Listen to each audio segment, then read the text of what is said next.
तो आज हम पढ़ रहे हैं समांतर प्लेट संधारित्र। क्योंकि इससे पहले हम समझेंगे संधारित्र क्या होता है। तो संधारित्र में हमने देखा कि संधारित्र की यदि बनावट समझे तो संधारित्र में समांतर प्लेट संधारित्र है तो दो पट्टिकाएं होंगी और दो पट्टिकाओं में से एक पट्टिका हम मान लेंगे कि पॉजिटिवली चार्ज, दूसरी नेगेटिवली चार्ज।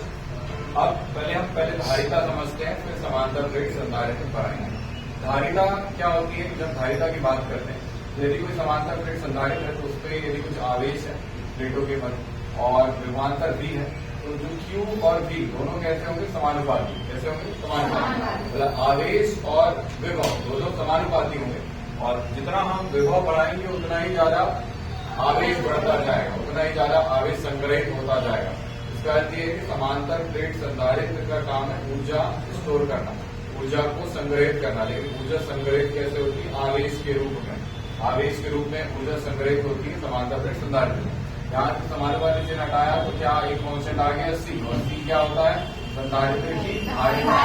C संधारित्र की धारिता। C बराबर कितना आ जाएगा? Q/V। जनरली हम संधारित्र को जब समांतर प्लेट संधारित्र होता है या कोई हम संधारित्र की धारिता लिखते हैं, संधारित्र को डिनोट करते हैं तो उसका प्रतीक होता है ये दो पैरेलल लाइन खींच देते हैं। ये किसके शो कर रहा है? संधारित्र को। और यहाँ पर संधारित्र की धारिता नियत है, लेकिन संधारित्र की धारिता यदि नियत नहीं है, वो परिवर्ती है, तो उसका चिन्ह होगा ये, ऐसा एरो लगा देंगे। और संधारित्र की धारिता का C का जो ऐसा यूनिट होती है वो क्या होती है? फेड। और E बराबर अपने पहले भी पढ़ा है, जब हम विभव प्रवणता पढ़ते हैं तो विभव प्रवणता E बराबर -dV/dl होता है। क्या होता है? -dV/dl। तो E बराबर -dV/dl। तो यहाँ से विद्युत क्षेत्र की ऊर्जा की इकाई क्या हो जाएगी? वोल्ट पर मीटर। क्या हो जाएगी? वोल्ट पर मीटर। और जब हम दो संधारित्र की बात, जब समांतर प्लेट संधारित्र की बात कर रहे हैं तो प्लेटों के मध्य जनरली हम पहले वायु मानते हैं। क्या मानते हैं? वायु। तो वायु की जो परावैद्युत सामर्थ्य होती है उसका मान फिक्स होता है। वो कितना होता है? 3×10⁶ वोल्ट मीटर, वोल्ट पर मीटर। क्या हो जाएगा? 3×10⁶ वोल्ट पर मीटर। इसका मान है वायु के लिए परावैद्युत सामर्थ्य का मान 3×10⁶ वोल्ट पर मीटर। और समांतर प्लेट संधारित्र में आया, यदि मान लो एक कोई अनंत आवेशित पट्टिका है, उस पर विद्युत क्षेत्र यदि धनावेशित है या ऋणावेशित है तो उस पट्टिका का विद्युत क्षेत्र, उसके कारण विद्युत क्षेत्र कितना हो जाएगा? E बराबर σ/2S0। ये अपने गॉस के नियम में भी पहले ही पढ़ चुके हैं। तो E बराबर कितना हो जाएगा? σ/2S0। और यदि कोई चालक प्लेट होती है, चालक पट्टिका होती है, तब क्या होता है? E बराबर σ/M0। अब यहाँ पर हम देखेंगे कि जब हम विद्युत क्षेत्र की बात कर रहे हैं तो दो समांतर प्लेट है, एक पॉजिटिवली चार्ज है, एक नेगेटिवली चार्ज है। एक प्लेट के लिए सिग्मा मतलब क्या होता है? पृष्ठ आवेश घनत्व। तो पृष्ठ आवेश घनत्व धनावेशित के लिए हो जाएगा प्लस सिग्मा और ऋणावेशित पट्टिका के लिए क्या हो जाएगा?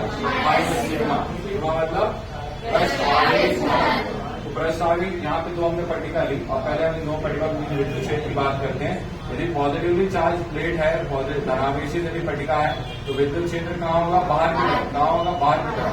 मतलब यहाँ से बाहर की तरफ और फिर बाहर की तरफ। और यदि ऋणावेशित पट्टिका है तो ऋणावेशित का विद्युत क्षेत्र की दिशा कहाँ होती है? ऋणावेश की ओर। ऋणावेश की ओर हो गई, ये भी क्या होगी? ऋणावेश की ओर।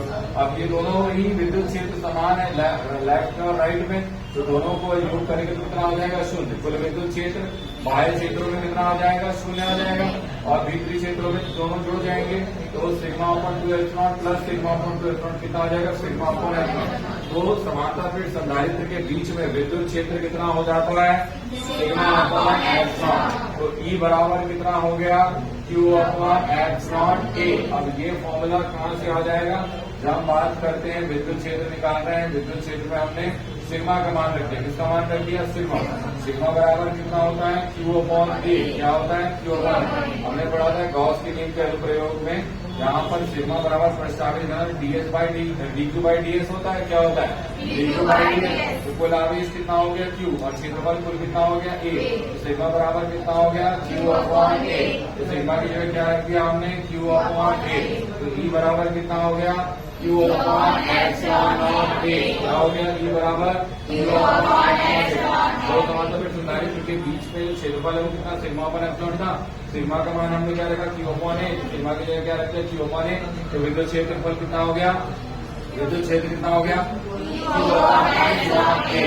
अब हमें पता है कि विद्युत क्षेत्र प्रवणता से हमने विभव प्रवणता निकाली, तो ई और डी का रिलेशन होता है ई बराबर वी अपॉन डी। तो वी बराबर कितना हो गया, ई डी। कितना हो गया, वी बराबर ई का मान कितना निकाला हमने, क्यू अपॉन एप्सिलॉन ए। क्या निकाला, ई का मान क्यू अपॉन एप्सिलॉन ए। विभव वी बराबर कितना आ जाएगा, Q upon epsilon A D.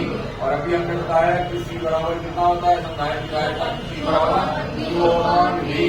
और वी का मान क्या है, Q upon epsilon into D या क्यू डी अपॉन एप्सिलॉन ए। कितना हो जाएगा, Q upon epsilon A D या सी बराबर कितना हो जाएगा, क्यू बटे Q D upon epsilon D. तो क्यू से क्यू कैंसिल आउट हो जाएगा, ये जो नीचे वाला एप्सिलॉन ए ऊपर चला जाएगा, तो क्यू से क्यू कट गया। तो फाइनली किसी भी समांतर प्लेट संधारित्र की धारिता कितनी आ गई, सी बराबर एप्सिलॉन ए अपॉन डी।